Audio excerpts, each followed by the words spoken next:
లూకాసు వార్త 4వ అధ్యాయము 14వ వాక్యం. అప్పుడు యేసు ఆత్మబలముతోనూ గలిలయకు తిరిగి వెళ్ళెను. ఆయనను గూర్చిన సమాచారము ఆ ప్రదేశమందంతట వ్యాపించెను. ఆయన అందరి చేత ఘనత నొంది వారి సమాజ మందిరములలో బోధించుచూ వచ్చాను. చాలు వినండి. ఆత్మబలం అనే మాట అక్కడ మీరు చూస్తున్నారు. ప్రతి ఒక్కరికి ఆత్మబలం అవసరం. ఈ కడవరి దినాలలో ఆత్మబలం లేదు. ఏ బలం లేదు? 6 విషయాలు చెప్పాను 2 రోజులు. ఆత్మబలం ఉంటే, ఏమంటే శరీర బలం ఉందనుకో, అరే వాడికి బలం ఎక్కువరా, వాడి జోలుకు పోమ్మకు, కొట్టి పిండి చేస్తాడు అవసరమైతే అంటారు. మరి ఆత్మబలం ఉంటే ఏం చెప్పాము? మొదటి రోజు ఏం చెప్పుకున్నాం? 3 విషయాలు చెప్పుకున్నాం. క్రొత్త మనసు వచ్చిద్ది. ఇంక పాత మనసు ఉండదు మనలో.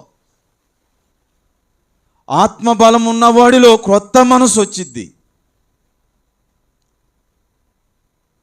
రెండోది ఏం చెప్పుకున్నాం? ఇప్పుడు మిమ్మల్ని అభిషేకించబోతున్నామే, ఇంతకుముందు కూడా అభిషేకించామే. అభిషేకాన్ని పోగొట్టుకోరు, నిలబెట్టుకుంటారు.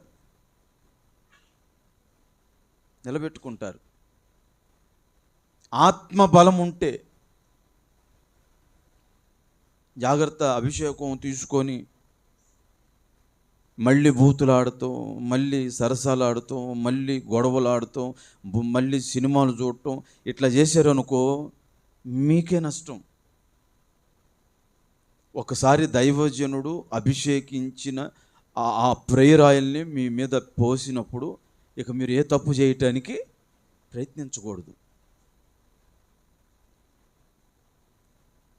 3వ మాట చెప్పాను ఆ రోజే.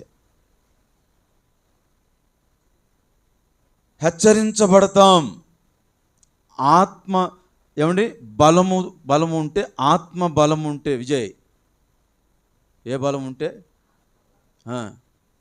హెచ్చరింపబడతావు. పలుసార్లు హెచ్చరిక చేస్తున్నాను, వినకపోతే మీ ఇష్టం.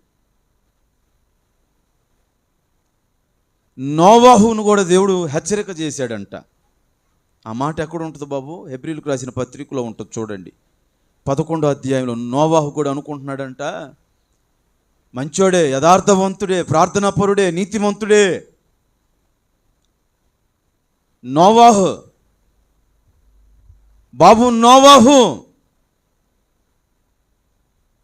ఇదిగో ప్రపంచానికి ఎన్నడూ రాని తుఫాను, ఎన్నడూ రాని ప్రళయం రాబోతుంది, జల ప్రళయం. నమ్ము నా మాట అంటే నోవాహు కూడా నమ్మలేదంట. ఎందుకంటే వాళ్ళకి తెలియదు వర్షం ఎట్లా ఉండిద్దో, పంటలు ఎట్లా పండేవి తెలుసా? ఆ దినమున పంటలు ఎలాగ పండేవి తెలుసా? నేల ఆవిరిలో నుండి. నేలలో ఆవిరి ఉంటుంది. మీరు నాటేసి వచ్చారండి, మీరు నాటేసి వచ్చిన తర్వాత ఆ గండి కొట్టి నీళ్లు వదిలిన దాన్ని బట్టి కాదు, మోటార్ వేసి ఆ నీళ్లతో ఏమంటే పిచ్చికారి చేసినందుకు కాదు. అది కొంత మట్టుకే మేలు. వేరులతో సైతం తడిపేది ఏమిటంటే నేలలో ఉన్న ఆవిరి. చప్పలు కొట్టి కనపరచాలి. మీరు కొంతే పని చేస్తారు. దేవుడంట వేరుని బలపరిచే ఆవిరితో కూడిన నీరుని పెట్టాడు. నీ శక్తి సామర్థ్యాలు కాదు పొలం. అందుకని నోవాహు నమ్మలేదు. నమ్మకపోగా దేవుడు ఏం చేశాడో చూడండి. 11వ అధ్యాయము, హెబ్రీయులకు రాసినటువంటి పత్రిక 11వ అధ్యాయము, పరిశుద్ధ గ్రంథమందు 5వ వాక్యం.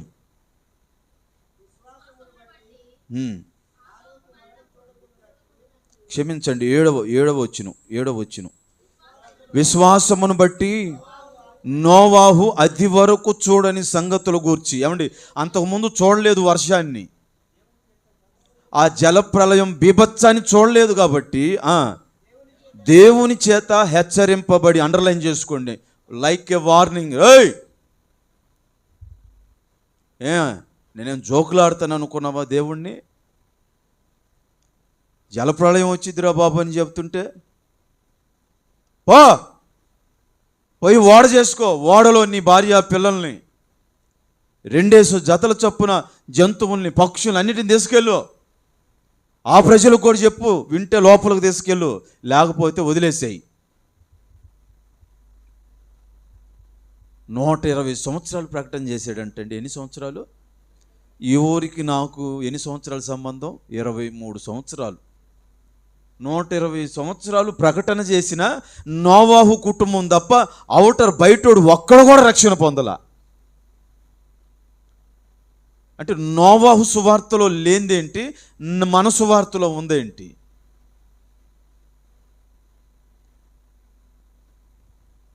నోవాహు ఒక్కను కూడా రక్షించలేకపోయాడు బయటోడిని. ఒకరోజు నేను ఇట్లాగ అవివేకంగా ఆలోచిస్తుంటే నన్ను అన్నాడు, యూ ఫూల్, పిచ్చోడా,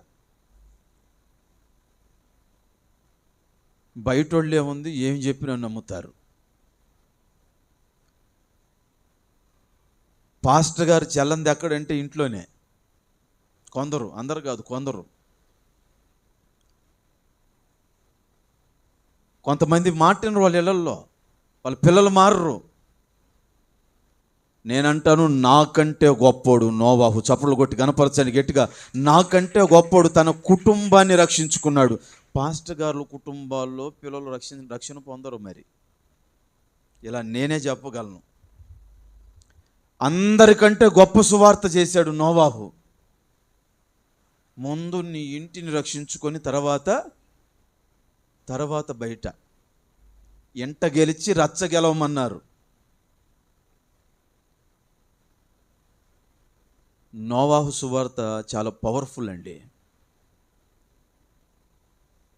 వాడెట్టగట్టాడు? ఆ రోజుల్లో క్రేనులు లేవే, జేసీబీలు లేవే, ఏమండి, బుల్డైజర్స్ లేవే, పెద్ద పెద్ద మిషన్, కటింగ్ మిషన్ లేవే. ఎలా మరి అప్పుల్లో అంత పెద్ద ఓడని ఎట్లా కట్టాడు? జనాభా సహకరించట్లేదు. తన బిడ్డలు, తన కోడలు, నోవాహు తప్ప ఓడనెవరు చేయలేకపోయారు. అంతంత మ్రానులు ఎలా కట్ చేశాడు? ఆత్మబలం ఉంటేనే. చప్పలు కొట్టి కనపరచాలి గట్టిగా, ఆత్మబలం ఉంటేనే. ఈరోజు ఒక ఓడని, ఒక షిప్ని, పెద్ద షిప్ని తయారు చేయాలంటే కనుక్కోండి మీరు వెళ్ళి హార్బర్ దగ్గర. మీరు కనుక్కుంటే మీకు అర్థమైంది. షిప్ హార్బర్ ఉంటుంది. నేను ఎన్నో వెళ్ళొచ్చాను. ఒరిస్సా వెళ్ళాను, ఏమండి, నాగయ్యలంక వెళ్ళాను, నేను ఈ చీరాల సూర్యలంక వెళ్ళాను, కొన్ని చోట్ల నిజాంపట్నం వెళ్ళాను. ఎన్ని సంవత్సరాలు పట్టిద్దో ఒక ఓడని తయారు చేయాలంటే. రియల్లీ గ్రేట్ అండి. ఏనుగులు కూడా తీసుకెళ్ళి పెట్టాడు అందులో, పాముల్ని, చీమల్ని, జత, ఏమండి, 2 జతల చొప్పున, మగది ఆడది. నేను అంటాను, చీమ మగది ఆడది ఎట్ట తెలిసి ఉంటుంది? నోవాహు ఆత్మబలానికి హ్యాట్స్ ఆఫ్. 2 జతల చొప్పున ఆడది మగదాన్ని తీసుకెళ్ళి లోపల పెట్టాడు, తాళం వేసేసాడంట. అప్పుడు జలప్రలయం రాగానే జనాలందరూ మునిగిపోతుంటే, నోవాహు తలుపు దీవా? అయ్యా, నా చేతిలో లేదు తాళం, దేవుడు వేసేసాడు. అంతకుముందు చెప్పాను, రండిరా, తుఫాను వస్తుంది, జలప్రలయం వస్తుంది, రండిరా అంటే ఒక్కడన్నా నా మాట విన్నాడా? ఇప్పుడు మేము కూడా చెప్తుంది అది, మా మాట వినండి, మా మాట వినండి. దేవుడు చెప్పిందే మేము చెబుతాం, దేవుడు చెప్పమన్నదే మేము చెబుతాం. హెచ్చరిక చేయబడినాక వెంటనే ఓడ కట్టడానికి సిద్ధపడ్డాడు. ప్రతి ఒక్కడికి ఏం కావాలంటే హెచ్చరిక. రోడ్డు మీద పోయేటప్పుడు బోర్డు పెడతారు, డేంజరస్, పుర్రె బొమ్మేసి హెచ్చరిక. వినకుండా పోయావు అనుకో, అక్కడ గుంట ఉంటుందో, అక్కడ రోడ్డు మలుపుతారో, దొంగలు ఉంటారో కూడా తెలియదు. చెప్పినప్పుడన్నా మారాలి. ఆత్మబలం అంటారు దాన్ని, ఆత్మబలం. ఆత్మబలం ఉన్నవాడికి ఏమండి, ఇదిగో పెద్దగా వసతులతో పనే లేదు. నోవాహుకి ఏ వసతులు ఉన్నాయి ఆ రోజుల్లో? నాకు ఇప్పటికీ ఆశ్చర్యమే నాకు. నిన్న రాత్రి ఒక 3 విషయాలు చెప్పుకున్నాం. ఆత్మబలం ఉంటే ఆ వ్యక్తులు ఎట్టుంటాడంటే మంచి ఆలోచనలు చేస్తారు. ఏమండి, ఏ ఆలోచనలు? మంచి ఆలోచనలు చేస్తారు. గుడ్ థింకింగ్, మంచి ఆలోచనలు చేస్తారు. మనం పొద్దున్న లెగిస్తే పడుకోబోయేంత వరకు చెడ్డ ఆలోచనలే. భక్తులమే కాదు మనం.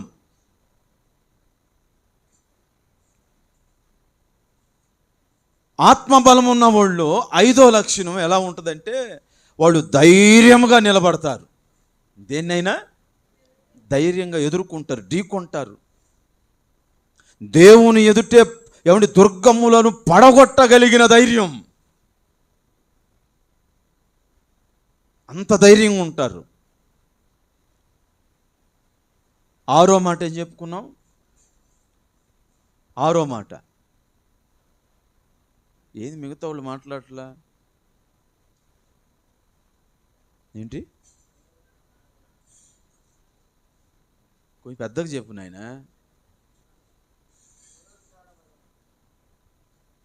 పునరుద్ధాన బలం. దేవుని ఆత్మ బలం ఉన్నవాడు ఇంక నాకు ఈ లైఫ్ చాలు ప్రభువా, ఇంకా నాకు వద్దు, ఇంక నేను చచ్చిపోతాను, ఇంక నాకు ఇంకో జీవితం ఉందో లేదో అనుకోడు. నేను చచ్చిపోతే తిరిగి లెగుస్తాననే నమ్మకమే బలం. పునరుద్ధాన బలం. ఏ బలం అండి? పునరుద్ధాన బలం. సమస్తాన్ని నష్టంగా ఎంచుకుంటాడండి. ఆ పునరుద్ధాన బలం కోసం 6వది నష్టంగా ఎంచుకుంటాడు. నష్టం, నాకు ఈ లోకంలో ఏది లాభం కాదు, నాకు అన్నీ దేవుడి కంటే నాకు ఏది లాభం కాదు. నష్టంతో ఎంచుకుంటాడు. ఉంటే పోతే పోతే ఈ ఆస్తులు, అంతస్తులు, ఈ ఆరోగ్యాలు, ఈ కుటుంబం, ఇది ఉంటే నేను మాత్రం దేవుడితోనే ఉంటా. అది నిశ్చయత. ఈరోజు ఆఖరి మాట, ఈ 3వ సెషన్లో ఆఖరి మాటను రాత్రి జస్ట్ టచ్ చేసి వదిలేశా. హెబ్రీలకు రాసినటువంటి పత్రిక 4వ అధ్యాయము 12వ వాక్యం చదవండి ఒకసారి. హెబ్రీలకు రాసినటువంటి పత్రిక. ఇంకా అయిపోవచ్చిందా? ఇంకా 10 నిమిషాలు. ఎందుకనగా దేవుని వాక్యము సజీవమై బలము గలదే. ఇక్కడ ఆగండి, ఒక్క నిమిషం. ఇక్కడ ఆగండి, ఇటు చూడండి. వాక్యం అంటే యేసు ప్రభు. ఇంతకుముందు చెప్పానుగా, వాక్యం అంటే యేసు ప్రభు. యేసయ్యకి ఏం పేరుంది? వాక్యం అనే నామం ఉంది, పేరుంది. పరిశుద్ధాత్ముడికి కూడా ఏమండి వాక్యం అనే నామం. యెహోవాకు కూడా వాక్యం అనే, ముగ్గురికి ఒకే టైటిల్ ఉంటాయి. లేఖనాలను మన ముందుకు తెచ్చి వివరించేదే పరిశుద్ధాత్ముడు. అర్థమవుతుందా? ఇక్కడ ఆత్మ అంటే యెహోవా అన్న, యేసు ప్రభు అన్న, ఆత్మ అన్న ఒక్కడే. వాక్యం అనే పేరుంది వీళ్ళకి, ఒక్కడే. ఈ వాక్యం ఎలాంటిదంటే సజీవముగా ఉంటుందంట, బ్రతికిస్తుంది. వాక్యం వింటే మనం బ్రతుకుతాం. బలం. నన్ను బ్రతికిస్తుంది వాక్యమే. ఒక్కొక్కసారి బాగా రోగం నుండి లెగవలేక మూలుగుతుంటే, గాలి ఆడినప్పుడు నేను అనుకుంటాను, నిజంగా వేల రూపాయలు ఖర్చు పెట్టారు మా చెల్లెలోళ్ళ మామగారికి, అంటే మా బామ్మర్ది వాళ్ళ నాన్నకి, రోజుకు 25,000 NRIలో. ఆక్సిజన్ ఉంటేనే బ్రతుకుతాడు, లేకపోతే బ్రతకడు. మాకు ఉచితంగా గాలి ఇస్తున్నావయ్యా, పీల్చుకోవటానికి గాలి పీల్చుకొని బ్రతుకుతున్నావు. నువ్వు తిన్న అన్నాన్ని బట్టి కాదు, అది కొంతే. ఒక్కసారి నీ ముక్కులోకి గాలి పోకుండా ఆపాడు అనుకో, ఏమైద్దమ్మా చెప్పండి? పరవాసినినే జగమున ప్రభువా, నడచుచున్నాను నీ దారిన్. ఒకడు అంటాడు, భయం వేస్తుంది ఈ పాట పాడు మాకు. నేను తెల్లవారుజాము లేచి ఈ పాటే పాడుతుంటా. ఒక్కోసారి అందరూ పనులు చేసుకునేటప్పుడు వినాలని, భయం కలిగానే జీవిస్తారని.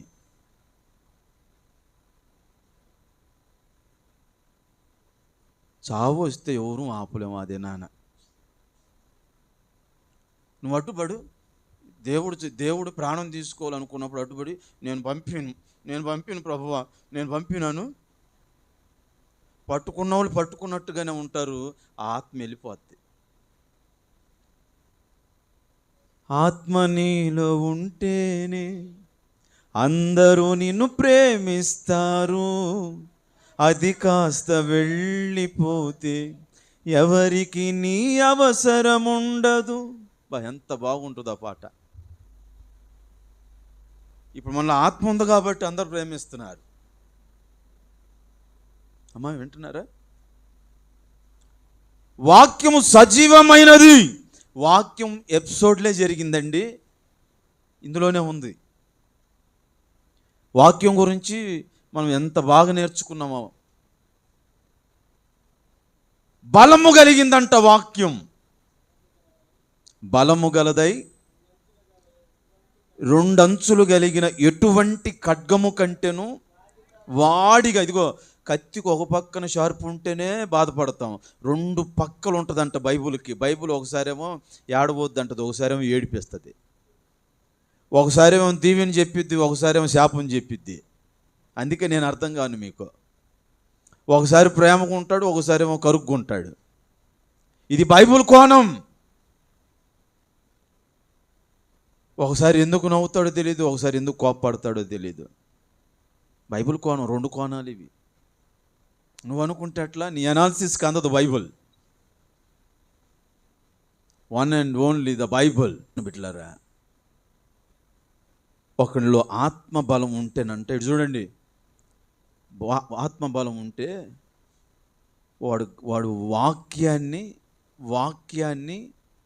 వినటం, వాక్యాన్ని చదవటం, వాక్యాన్ని గైకొనటం, వాక్యాన్ని అనుసరింపు, ఇదంతా ఒక ఎత్తు అయితే స్పష్టత వచ్చిద్దంట. అక్కడ శోధన అని రాశాడు చూడు. ఎముకల్లోకి, కీళ్ళలోకి, మూలుగుల్లోకి దూరాలి వాక్యం, విభజించునంత మట్టుకు దూర్చు హృదయం యొక్క తలంపులను శోధిస్తుంది అని రాశాడు. శోధన అనే దగ్గర ఇంగ్లీష్లో ఏం రాశాడు తెలుసా? డిసర్న్ అంటే అర్థం ఏంటో తెలుసా? స్పష్టత. వాక్యం గురించి నీకు స్పష్టత లేకపోతే నువ్వు బలపడలేవు. వాక్యాన్ని నువ్వు తప్పుగా భావిస్తున్నావు కాబట్టి నువ్వు ఎదగట్లా.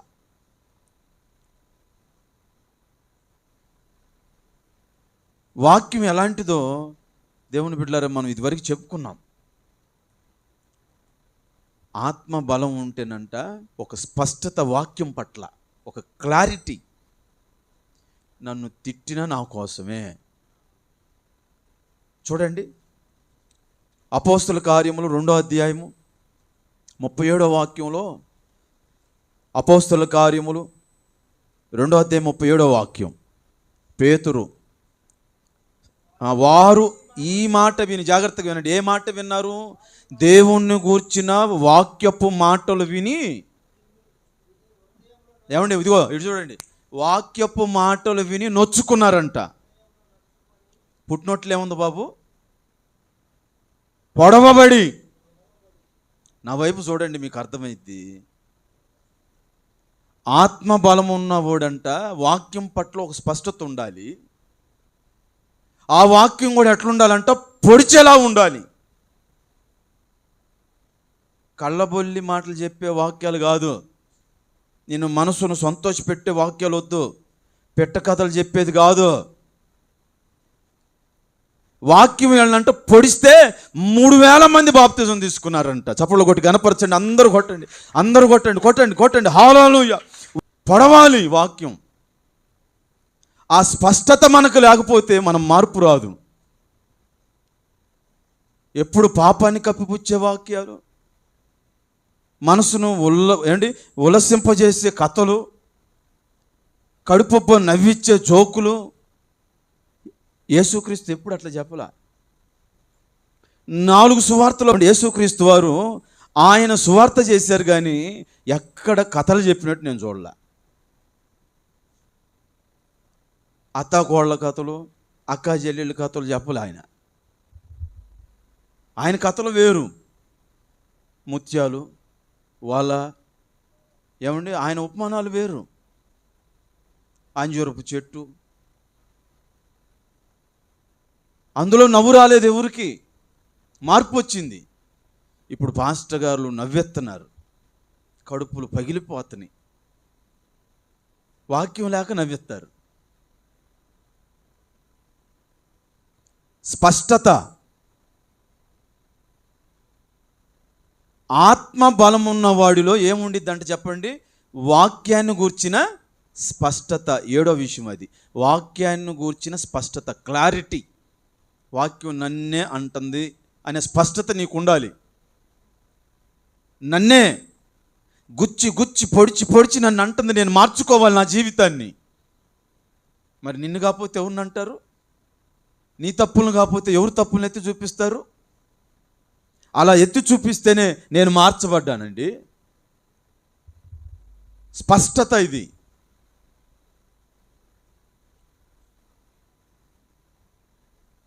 అలుగుతూ ఉంటారు, ఇంటికి పోయి చెప్పుకుంటూ ఉంటారు, నన్ను అంటున్నారు, నేను అందుకే రాలేదు, సహాయం చేసినా నన్ను అంటారు, నేను ఏదైనా ఫోన్ చేసినా నన్ను అంటారు, నేను దేనికన్నా చేసినా నన్ను అంటారు. చెముడు నీళ్ళకే నువ్వు బాధపడితే బిందులు బిందులు పడతాయి రేపు. మరి దేవుడు వచ్చిందాకా ఎన్నో అవమానాలు, నిందలు పెడుతుంటేనే కదా మేము సేవ చేస్తుంది. ఇంత నిందలు మోపారండి, ఇన్ని నిందలు మోపారు మా మీద. అయినా నేను ప్రేమిస్తున్నాను వాళ్ళని.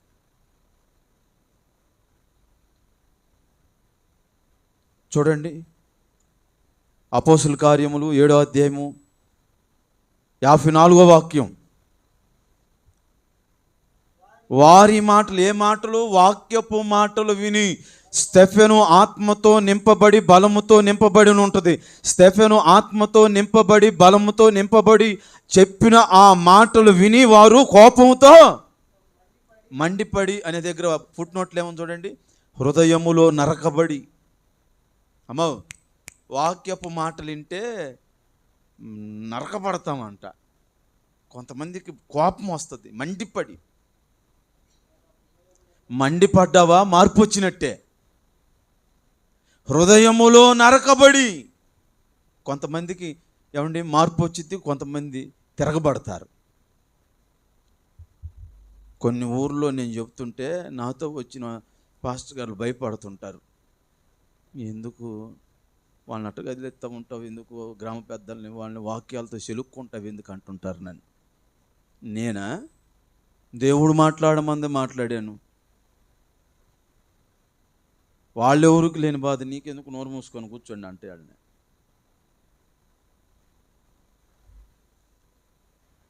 లూకా సువార్త చూడండి, లూకా సువార్త 6వ అధ్యాయం 11వ వాక్యం. ఇదంతా వాక్యాన్ని గురించే చెప్తున్నాను.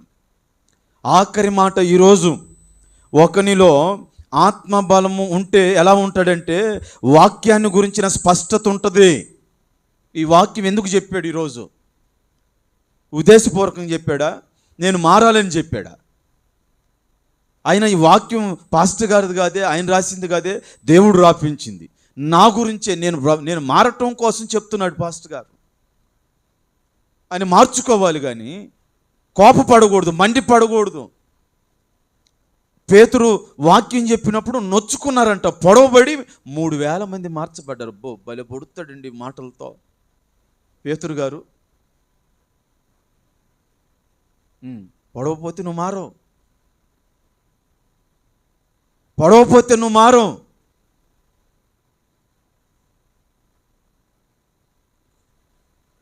వాక్యం నిన్ను మండిపడేలా చేసిద్ది. మండిపడాలి, నువ్వు మండాలి. నీకు మండకపోతే నువ్వు మారవు. మండితే మారుతావు, మండితే చెడిపోతావు. రెండు ఉన్నాయి లాభాలు. మండావనుకో, నా మంచికని తీసుకున్నావు అనుకో మారుతావు. మండావనుకో, ఇది నన్ను అన్నాడని కోప పెట్టుకుంటే చెడిపోతావు. మంచి మాట చెప్పినప్పుడు మనం తీసుకోవాలి. లూకాసు వార్త 6వ అధ్యాయం 11వ వాక్యం. యేసు ప్రభువారు అప్పుడు వాళ్ళు వెర్రి కోపంతో నిండుకొని యేసుని ఏమి చేయదమా అని ఒకనితో ఒకడు. ఎందుకండి యేసు ప్రభు మీద వెర్రి కోపం అంట. కోపంలో కూడా వెర్రి కోపం. ఏం చేస్తారో అర్థం కాదు. ఎర్రోడు. అక్కడ ఉన్నటువంటి వాళ్ళు, ఆ శాస్త్రులు, పెద్దలు, సద్దుకాయులు, వీళ్ళు వెర్రితో నింపబడ్డారంట. ఎందుకండి? ఇలాగిన ఆదివారం రోజున, విశ్రాంతి దినం రోజున, ఆ రోజేమో సబ్బాతు శనివారం. శనివారం రోగం వచ్చింది అనుకో, ఆదివారం రోగం వస్తే హాస్పిటల్కి వెళ్ళకూడదా? నేను మిమ్మల్ని అడుగుతున్నా, వెళ్ళొచ్చి వెళ్ళకూడదా చెప్పండి. తట్టుకోలేని రోగం వచ్చింది సార్, ఇప్పుడు ప్రార్థన ఉంది. ప్రార్థనకు వస్తావా, హాస్పిటల్కి వెళ్తావా? నిజం చెప్పండి. హాస్పిటల్కి వెళ్ళాలి. నేను కూడా చెప్తున్నాను, ఎక్కడికి వెళ్ళాలి? పాస్టర్ గారి చేత ప్రార్థన చేయించుకొని హాస్పిటల్కి వెళ్ళాలి. ఎందుకంటే అది ప్రాణాలతో కూడింది కాబట్టి. ధర్మశాస్త్రం ప్రకారం వెళ్ళకూడదు. అందుకని యేసు ప్రభు వారు ఏం చేశారంటే, ఈయన ఆదివారం పూటే ఉన్నన్న బాగు చేస్తే, శనివారం పూటే ఉన్నన్న బాగు చేస్తే, యేసయ్యను మనం తప్పు పట్టుకొని కొట్టి సిలువేసి చంపుదాం అనుకున్నారు. ఓ ప్రశ్న కూడా అడిగాడు వాళ్ళని. విశ్రాంతి దినమున ధర్మం చేయుట న్యాయమా? ఏమండి? ప్రాణరక్షణ ధర్మమా? ఏది ధర్మం? కీడు చేయుట ధర్మమా? క్షమించండి, కీడు చేయుట ధర్మమా? ప్రాణరక్షణ ధర్మమా? ఏది ధర్మం అని అడిగాడు వాళ్ళని. అడిగి ఓచ చేయగలిగినోడు వచ్చాడంట. వాడి చేయి పట్టుకొని బాగు చేశాడు. చప్పలు కొట్టి కనపరచాడు. ఇప్పుడు వాళ్ళు వాడి చేయి బాగు చేయకూడదని వాళ్ళు, ఇది ఆదివారంగా నువ్వు బాగు చేయకూడదుగా, ఇది శనివారంగా నువ్వు బాగు చేయకూడదుగా, ఆరాధన సమయంలో నువ్వు బాగు చేయటం ఏంటి అని మాట్లాడుతున్నారు అక్కడ పెద్దలు, శాస్త్రులు, పరిసయ్యులు. వాడు చేయి బాగాక యేసయ్య దగ్గరికి వస్తే, యేసయ్య దగ్గరికి ఎవరు వచ్చినా బాగు చేస్తాడు. స్తోత్రం చెప్పండి. హల్లెలూయా. ఎవరెన్ని ఆటంకాలు పెట్టినా ఆపడో. ఈ రాత్రి నువ్వు ఏది అడిగితే అది చేయబోతున్నా నా దేవుడు. చప్పలు కొట్టి కనపరచండి గట్టిగా. ఏ ఆటంకాలు నీ జీవితంలోకి రావో, వచ్చినా నా ప్రభువు చూసుకుంటాడు. ఆటంకాలను తెంపి నడిపిస్తాడు. ఇదిగో వాక్యం చెప్పడానికి నోరు ఉంటే చాలు ఈ రోజుల్లో పాస్టర్లకి. ఏమిటండి బాబు, చెప్పు బాబు. వాక్యం చెప్పడానికి మీకు కూడా నోరు ఉంటే చాలు పరిచారకులకు. అమ్మో, కానీ సత్యాన్ని బోధించటానికి దేవుని ఆత్మ బలం ఉండాలి. ఇది నా కొటేషన్. ఈ 3 రోజుల్లో దేవుడిచ్చిన కొటేషన్ ఇక్కడ రాసి పెట్టుకున్నా చూడండి చక్కగా. నోట్స్ రాసుకుంటున్నానుగా నేను కూడా మీకు చెప్పాలంటే. వాక్యం అందరూ బోధిస్తున్నారు, ఈజీ అయిపోయింది ప్రతి ఒక్కడికి. స్పష్టత లేదు వాక్యం గురించి. తప్పుడు బోధలు, పిచ్చి బోధలు చేసి జనాల్ని పిచ్చి పిచ్చిగా నడిపిస్తున్నారు. ఒక క్రమం, ఒక డిసిప్లిన్, ఒక ఆర్డర్. ఏమండి, దేవుని పద్ధతి నేర్పించే సేవకులు రానున్న దినాల్లో కనపడరు. ఇంకా మిమ్మల్ని ఏ టయానికి వచ్చినా ఊరుకొని, మీరు ఏది ఇచ్చినా తీసుకొని, మీరు ఎట్టుంటే నాకెందుకండి, నేను కూడా 2 మాయ మాటలు చెప్పి నవ్విచ్చి కవ్విచ్చి మురిపించి వెళ్ళిపోవచ్చుగా. అందరూ అలా ఉండరు. మాకు ఇవ్వబడిన ఆత్మ వేరు. అయిపోయింది. 7 విషయాలు చెప్పాను 3 రోజులు. 3 ఎపిసోడ్స్ ఇందులోనే ఉన్నాయి. చక్కగా చదువుకోండి, చూసుకోండి, ధ్యానించుకోండి, బైబిల్ తెరిచి చూడండి ప్రతి రిఫరెన్స్ని. యవనస్తుడండి స్టెఫెన్, యవనస్తుడు పరిశుద్ధాత్మతోనూ బలముతోనూ నిండుకున్నాడని రాయబడి ఉంది. ఆ మాట అండర్లైన్ చేసుకోండి బైబిల్లోనే. మళ్ళీ మీరు ఇంకోసారి మర్చిపోతారేమో, దొరికిద్దో దొరకదో, చదువుతారో చదవరో. అపోస్తలుల కార్యములు చూడండి ఒకసారి, స్టెఫెను గురించి రాయబడి ఉంది. అపోస్తలుల కార్యములు 6వ అధ్యాయము 8వ వాక్యం. 6వ అధ్యాయం 8వ వాక్యంలో ఉంది చూడండి. స్టెఫెను కృపతోనూ బలముతోనూ, అంటే అంతకుముందు బలం లేదు ఆయనకి, శరీర బలం ఉంది, ఆత్మ బలం లేదు. బలం ఉన్న చోట శరీర బలం అనుకునేరు. తర్వాత చూడండి 10వ వచనం చూడండి. మాటలాడుటయందు స్టెఫెను అగపరిచిన జ్ఞానమును, అతడు ప్రేరేపించిన ఆత్మను వారు ఎదిరింపలేపారు. ఆత్మ బలం రెండు ఉన్నాయి అతనిలో. స్టెఫెన్లో ఆత్మ ఉంది, బలం ఉంది, ఆత్మ బలం ఉంది. ఎదిరించలేకపోయారంట స్టెఫెన్ని. చప్పట్లు కొట్టి కనపరచండి గట్టిగా. ఆత్మ బలం ఉన్నవాడిని ఎవరు ఎదిరించలేరు, ఎవరు ఎదిరించలేరు. దేవుని జనాంగమ్మ, ఒక యవ్వనస్తుడు ఆత్మబలంతో నింపబడితే, ఇంత వయసు వచ్చింది మీకు ఏది ఆత్మబలం? పిచ్చి పిచ్చి మాటలు మాట్లాడుకుంటారు కూర్చొని. నీ వయసు అంతా, జుట్టంతా కూడా నెరిసిన వెంట్రుకలు పెట్టుకొని జోకులు ఆడుకోవటం, ఒకడి మీద ఒకడు సెటైర్లు వేసుకోవటం, రిటైర్ అయిన వయసులో. యవనస్తులు బలముతో నింపబడుతున్నారంట, ఆత్మతో నింపబడండి మీరు కూడా. సో ఆత్మ బలము అనే ఈ శీర్షికం, ఈ ఎపిసోడ్ ఈ రాత్రితో అయిపోయింది. ఒకసారి అందరూ గట్టిగా చప్పట్లు కొట్టి దేవునికి స్తోత్రం చెప్పండి. ఒక మంచి స్తోత్రం చెప్పండి, గట్టిగా కొట్టండి. హల్లెలూయా, గట్టిగా చెప్పండి. హల్లెలూయా, హల్లెలూయా, హల్లెలూయా. వాక్యంతో మన జీవితాన్ని నిలుపుతున్నాడు. ప్రార్థనా బలం, వాక్య బలం, పునరుద్ధాన బలం, సంఘ బలం ఎవరికైతే ఉంటుందో వాళ్ళందరూ దేవుడు వచ్చేంత వరకు నిలిచి ఉంటారండి. సంఘం మీద నిష్ఠూరాలే, సేవకుడి మీద నిష్ఠూరాలే, అన్నీ ఇబ్బందులే నీకు బాబురా. ఆత్మ బలము పొందుకొని మనం జీవిద్దాం. మీ అందరూ కొందన్నారు.